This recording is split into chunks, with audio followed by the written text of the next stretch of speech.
शिव का क्रोध। महर्षि भृगु ब्रह्मा जी के मानस पुत्र थे। उनकी पत्नी का नाम ख्याति था जो दक्ष की पुत्री थी। महर्षि भृगु सप्तर्षिमंडल के एक ऋषि हैं। सावन और भाद्रपद में वे भगवान सूर्य के रथ पर सवार रहते हैं। एक बार की बात है, सरस्वती नदी के तट पर ऋषिमुनि एकत्रित होकर इस विषय पर चर्चा कर रहे थे कि ब्रह्मा जी, शिव जी और श्री विष्णु में सबसे बड़े और श्रेष्ठ कौन है। इसका कोई निष्कर्ष न निकलता देख उन्होंने त्रिदेवों की परीक्षा लेने का निश्चय किया और ब्रह्मा जी के मानस पुत्र महर्षि भृगु को इस कार्य के लिए नियुक्त किया। महर्षि भृगु सर्वप्रथम ब्रह्मा जी के पास गए। उन्होंने न तो प्रणाम किया और न ही उनकी स्तुति की।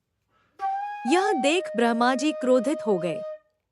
क्रोध की अधिकता से उनका मुख लाल हो गया। आंखों में अंगारे दहकने लगे। लेकिन फिर यह सोचकर कि ये उनके पुत्र हैं, उन्होंने हृदय में उठे क्रोध के आवेग को विवेक बुद्धि में दबा लिया। वहां से महर्षि भृगु कैलाश गए।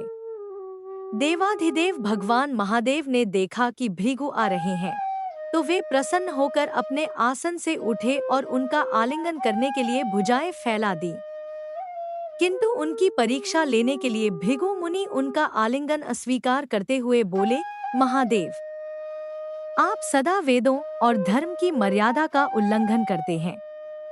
दुष्टों और पापियों को आप जो वरदान देते हैं, उनसे सृष्टि पर भयंकर संकट आ जाता है। इसलिए मैं आपका आलिंगन कदापि नहीं करूंगा। उनकी बात सुनकर भगवान शिव क्रोध से तिलमिला उठे। उन्होंने जैसे ही त्रिशूल उठाकर उन्हें मारना चाहा, वैसे ही भगवती सती ने बहुत अनुनय विनय कर किसी प्रकार से उनका क्रोध शांत किया। इसके बाद भृगु मुनि वैकुंठ लोक गए। उस समय भगवान श्री विष्णु देवी लक्ष्मी की गोद में सिर रखकर लेटे थे। भृगु ने जाते ही उनके वक्ष पर एक तेज लात मारी।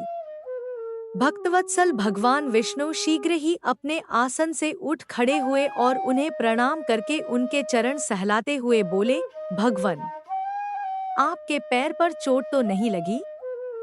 कृपया इस आसन पर विश्राम कीजिए।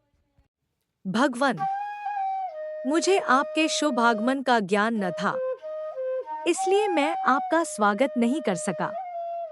आपके चरणों का स्पर्श तीर्थों को पवित्र करने वाला है। आपके चरणों के स्पर्श से आज मैं धन्य हो गया।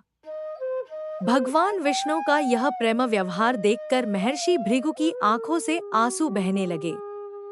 उसके बाद वे ऋषिमुनियों के पास लौट आए और ब्रह्मा जी, शिव जी और श्री विष्णु के यहाँ के सभी अनुभव विस्तार से कह बताया। उनके अनुभव सुनकर सभी ऋषिमुनि बड़े हैरान हुए और उनके सभी संदेह दूर हो गए। तभी से वे भगवान विष्णु को सर्वश्रेष्ठ मानकर उनकी पूजा अर्चना करने लगे। वास्तव में उन ऋषिमुनियों ने अपने लिए नहीं, बल्कि मनुष्यों के संदेहों को मिटाने के लिए ही ऐसी लीला रची थी।